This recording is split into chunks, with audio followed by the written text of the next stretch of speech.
your thoughts. And rigatoni for the homies. If you know me, check the show, please. Penne for your thoughts. Got fettuccine if you need an extra cheesy, come and see me. Penne for your thoughts. And rigatoni for the homies. If you know me, check the show, please. I got a penne for your thoughts. I got a penne for your thoughts.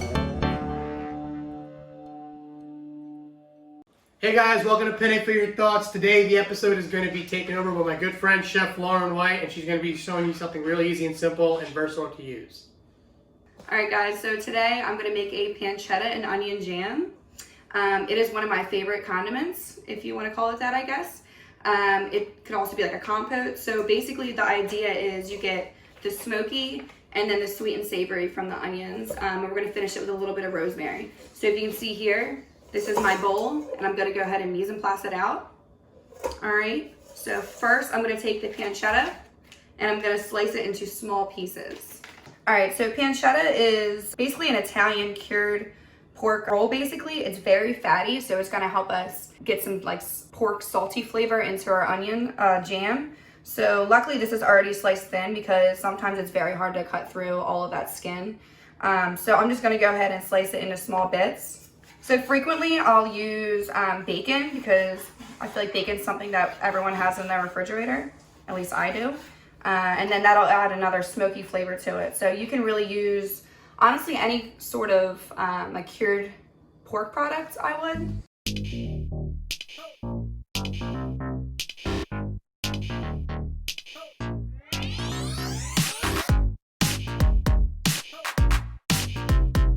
Alright, so I'm going to cut about 3 onions for this just to make a small batch. You can slice it any way you want. I'm going to go ahead and slice it or dice it smaller. It takes less time to cook and you get nice caramelization. You don't want to cut it too small though because it will burn quicker. If you wanted to cut it larger, it would look really cool on like a cheese board, like a large onion compote almost. So it's really up to you, but I'm going to go ahead and slice it smaller.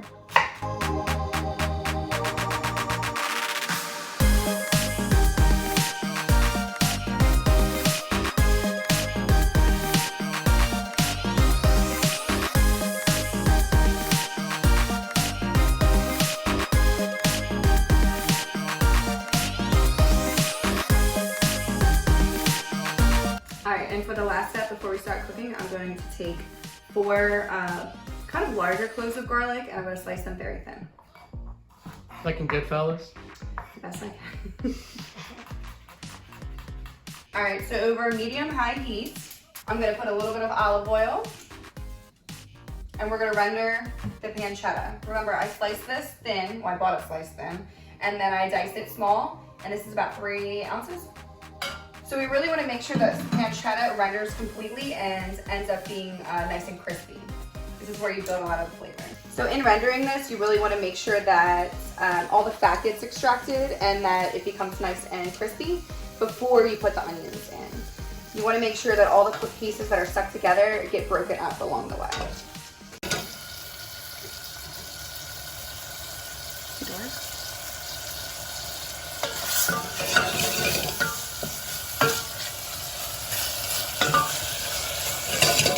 So as you can see, you got those nice little bubbles and the pancetta is nice and crispy. So from here, I'm gonna add all the garlic in. And all you really wanna do is get it a little bit caramelized. You don't wanna brown it because you don't want that offensive bitter flavor in there. And in doing this, I'm gonna turn the heat down much lower. So at this point, I turned off the heat because the pancetta is exactly where I want it to be. It's nice and crispy, it's rendered, and I put the garlic in just so it can cook down and get that nice flavor. I didn't want it to burn. So from here, I'm gonna add the onions. I got the garlic and the pancetta right where I want it to be, and I went ahead and turned the fire back on to a low heat because I really just want to make sure these onions just stew down and cook and release all that natural juice and sugars.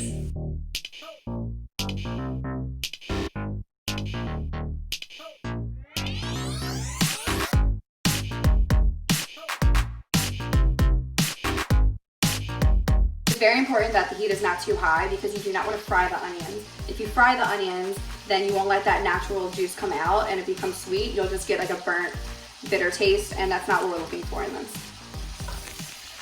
Like with a cheesesteak onion? Yeah, like you know how you get that that crunchy texture? We don't want that. We want to sweat it down and then let it naturally caramelize, let that sugar come out.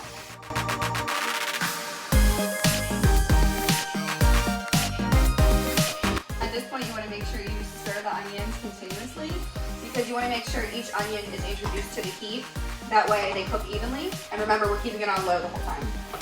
All right, and you do not want to forget the salt and pepper. So I have my personal favorite. I'm pretty sure every chef's personal favorite, Diamond Crystal, is kosher salt. And Kirkland, cracked black pepper, my favorite.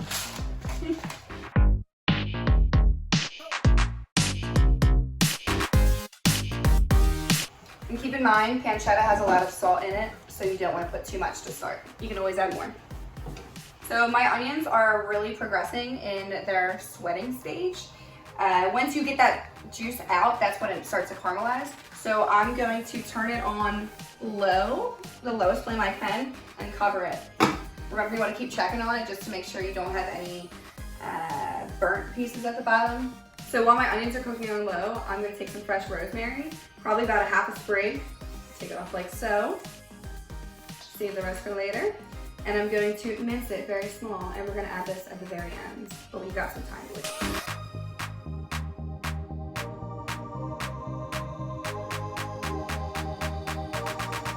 All right, so about 5 minutes into me cooking my onions on low, they're starting to become translucent. And as you can see, they still have a little bit of a bite to them, so they still have a ways to go, but they're definitely on the right track.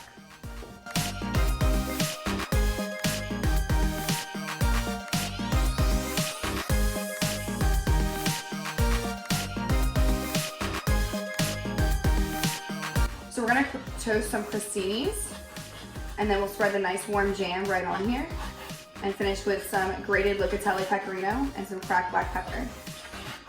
This jam is very versatile. You can put it on a burger, because who doesn't like onions and some sort of pork product on a burger? You can put it in a pasta. You can even put it on a cheese board and it'll be like a compote. So it's actually more versatile than you think. So most of the liquid has cooked out of the onions. And you can see it's starting to stick a little bit. We don't want it to stick, but this is a good sign. This means all the liquid that was extracted from the onions is now starting to caramelize.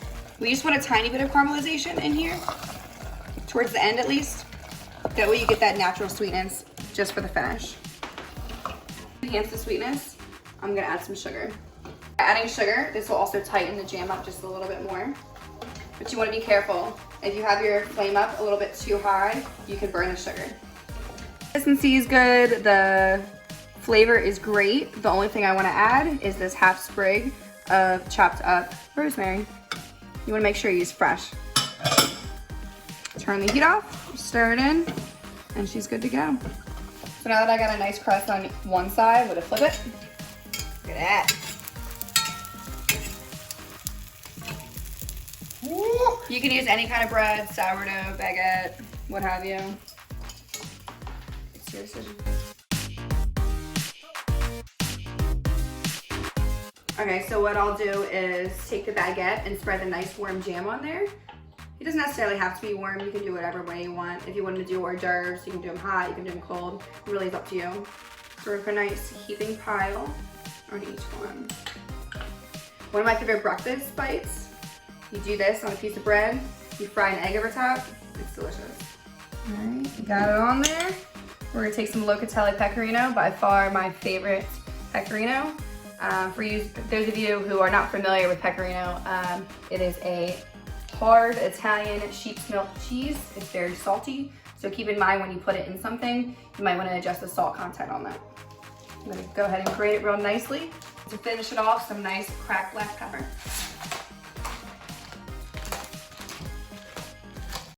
Hey Ruben, you want to try this? Let's do it. Grab your gun. Cheers. Oh, dude. Oh my goodness. It's good. It's really good. Great. Just want to thank Chef Lauren for being here today, for showing us this really quick and easy meal. Super delicious. I also want to thank Ron Stud for the lights. I want to thank Stephen Wilkerson, who actually made my logo. Check him out on Instagram, 16score13. He has some really dope designs on his page. And I also want to thank Sean McKittrick, who's been doing all the beautiful editing for this show. See you next week, and be sure to like and subscribe.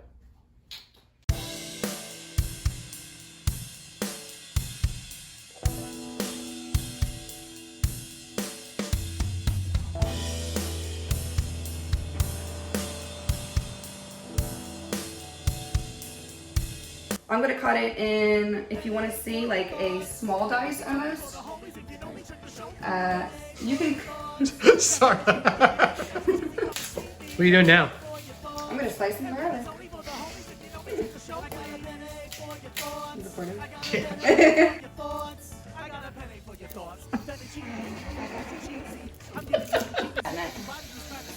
But then everyone's gonna have to eat that. If only you had television. Okay, now.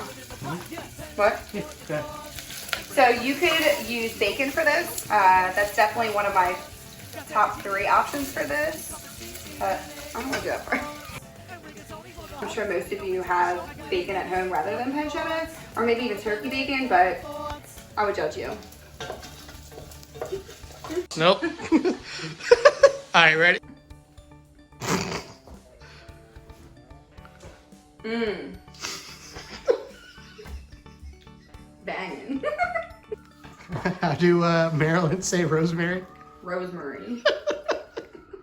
Cooking on low for about 5 minutes now, and you just want to make sure that the progress is progressing. You can delete that.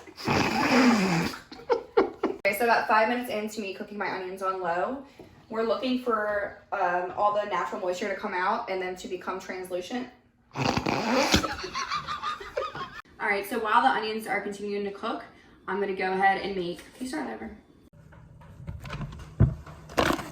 If your onions aren't sweet enough, you can always add a little bit of sugar. Hey Ruben, you wanna try this? Let's do it. You can see, it's got like a nice jam consistency. You just got jammed.